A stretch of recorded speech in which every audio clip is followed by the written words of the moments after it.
Hoy vamos a considerar la otra parte del libro de Cantares.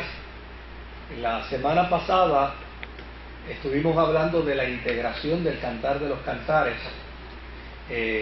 dentro de todas las Sagradas Escrituras. Y estuvimos hablando de cómo este documento, como este libro, sirve para que Israel después del exilio aprenda el concepto del principio. Lo que Jesús decía, ¿no? Al principio no fue así, refiriéndose al matrimonio, en cuanto a esa relación de hombre y mujer se refiere. Y desde luego también estuvimos viendo, estaba mejor como estaba ahorita. También estuvimos viendo la relevancia, así gracias, la relevancia que hasta el día de hoy tiene el Cantar de los Cantares, porque Jesús hace referencia a ese pensamiento del Cantar de los Cantares, y el apóstol San Pablo en alguna de sus cartas también hace referencia a la postura y posición que en el Cantar de los Cantares se presenta. Desde luego, hoy vamos a ver otro aspecto totalmente distinto. Hoy vamos a ver cómo el Cantar de los Cantares es interpretado por distintas escuelas de interpretación bíblica. Una de las cosas que es importante en el campo de la teología es que nadie tiene el sartén agarrado por el mango. Cuando usted escuche a alguien hablar de las Escrituras como si fuera la única autoridad, oiga, cójale miedo, porque nadie tiene esa facultad.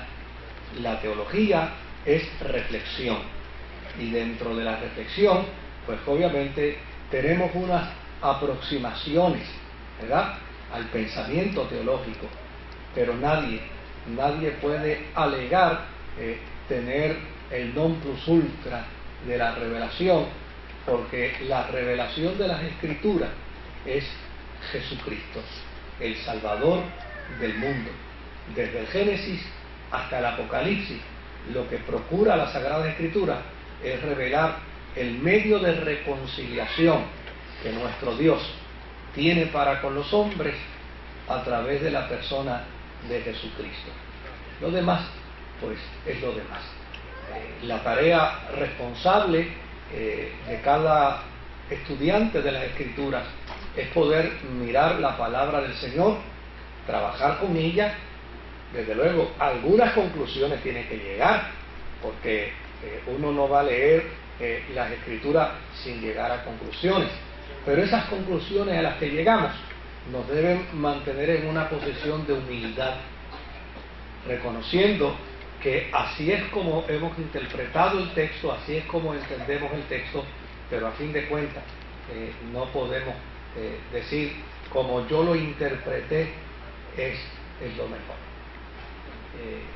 porque me parece que eso raya en la soberbia, eso raya en el orgullo, eso raya en la arrogancia, y ninguno de esos elementos es fruto del Espíritu. Ninguno de esos elementos es evidencia cristiana.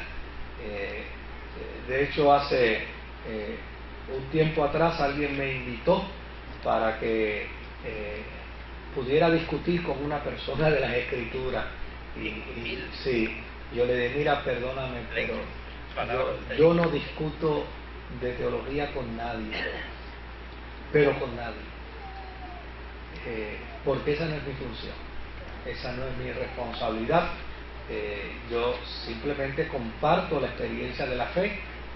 Podemos discrepar en opiniones, podemos discrepar en formas y maneras de entender, pero caer en la trampa de la discusión, a mí me parece que eso no es un fruto espiritual. A mí me parece que eso es una conducta. Los políticos pueden discutir política, pero las Escrituras no son para discutirse. Las Escrituras son para leerse, para entenderse, para amarse y para obedecerlas. Bien, pero desde luego el Cantar de los Cantares Es el primero de los 5 libros que se conocen en la literatura hebrea religiosa como los 5 Megillot o Mejillot. Esto lo que quiere decir es que el Cantar de los Cantares es el primero de los 5 libros que en Israel se leen íntegramente en las fiestas judías. Desde luego, Israel celebra unas fiestas y esas fiestas judías están revestidas de religiosidad, y como parte de ese elemento de la religiosidad judía de Israel, pues se lee unos libros del Antiguo Testamento. Esos libros del Antiguo Testamento que se leen es el libro de Ruth, el libro de las Lamentaciones, el libro de Eclesiastés, el libro de Esther y obviamente el Cantar de los Cantares. Ahora, para que observemos bien a esos que les encanta mirar el Antiguo Testamento para seguirle la huella mesiánica a Jesucristo, el Cantar de los Cantares es el libro que se lee en la fiesta de la Pascua. Cuando se va a celebrar en Israel la fiesta de la Pascua, el libro que se lee es el Cantar de los Cantares. En la fiesta de Pentecostés, el libro que se lee es el libro de Ruth.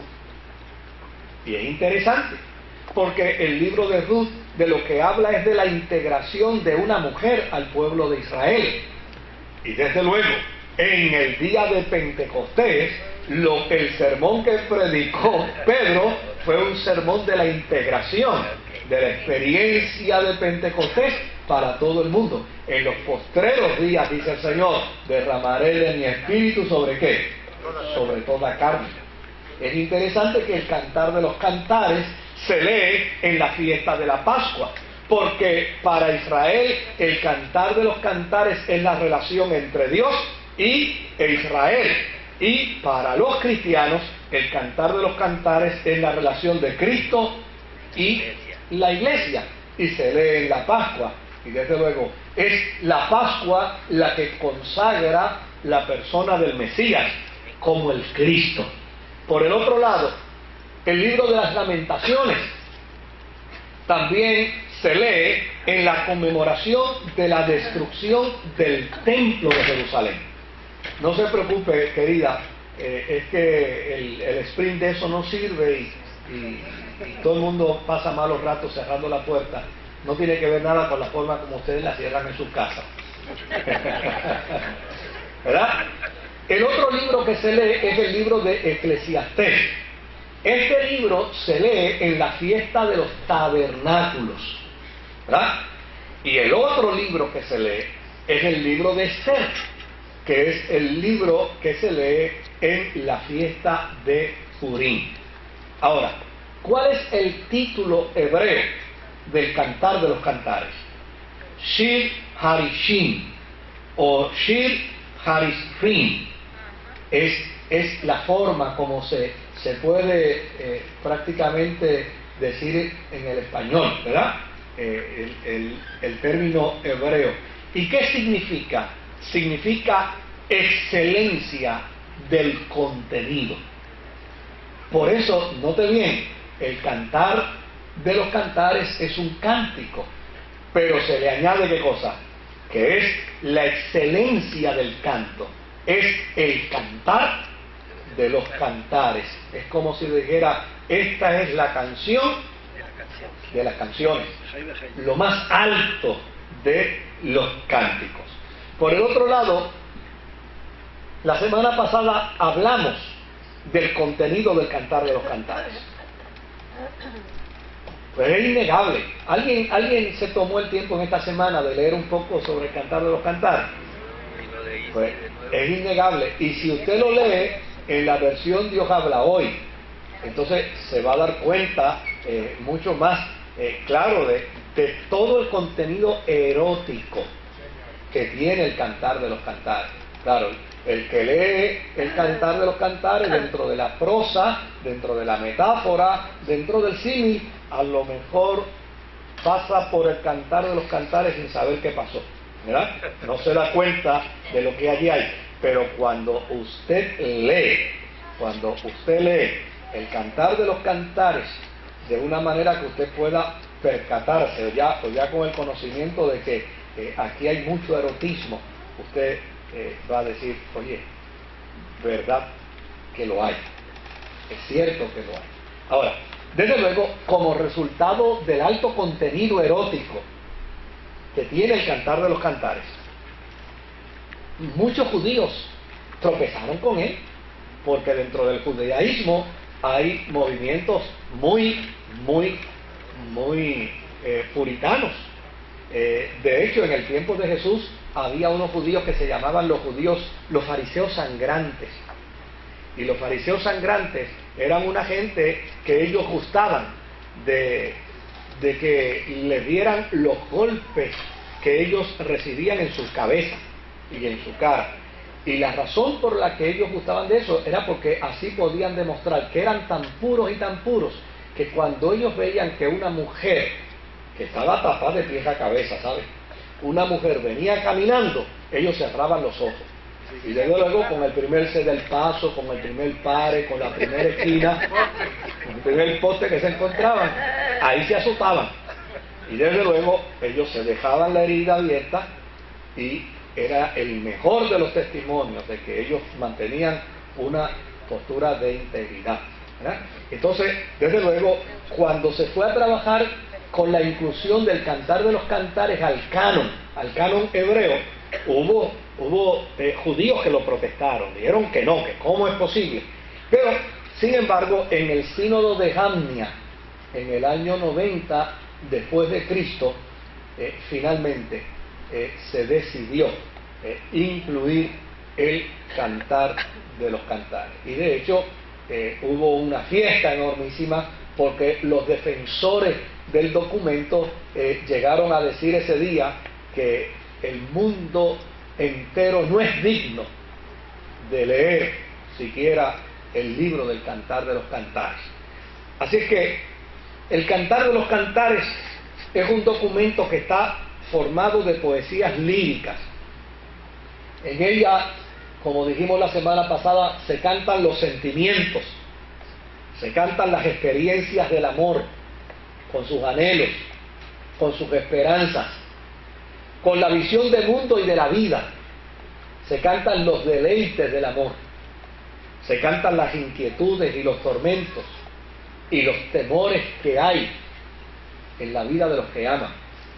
Si alguien no quiere tener inquietudes, si alguien no quiere tener tormentos ni temores, lo recomendable es que no ame, que siga los consejos de Jean-Paul Sartre, aunque a la larga se le descubrió que tenía una señora a quien amaba, ¿verdad?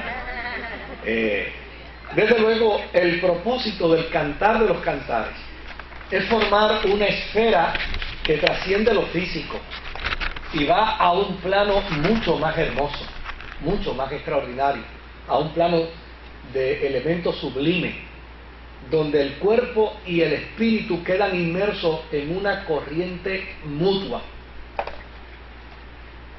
de estima mutua, de comprensión mutua, de relación mutua, donde la entrega es recíproca. Note bien, yo no dije al principio que Pablo cita el Cantar de los Cantares. Yo lo que dije fue que Pablo recoge el pensamiento del Cantar de los Cantares para desarrollar su tesis con respecto a la relación de un hombre y de una mujer en matrimonio cristiano. Porque el único que habla de la reciprocidad en el matrimonio en la Sagrada Escritura es Pablo. Y quien único habla de la reciprocidad del amor y del sentimiento en la Escritura es el Cantar de los Cantares. Desde luego, lo erótico no le quita belleza al Cantar de los Cantares, todo lo contrario. Lo erótico pone en la perspectiva correcta el sentimiento de amor